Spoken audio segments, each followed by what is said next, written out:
How to make and create education infographic on Canva PC. Hello guys, so all what you have to do is simple. Go to create a design and search for infographic like this and click on the first option and it will take you to this page.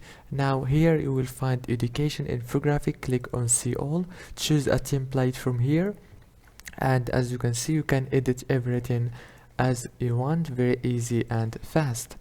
After you finish editing the text and everything right here, all what you have to do is simple. Go here and click download. Very easy and fast. If this video was helpful, please don't forget to like and subscribe, and thank you for watching until the end.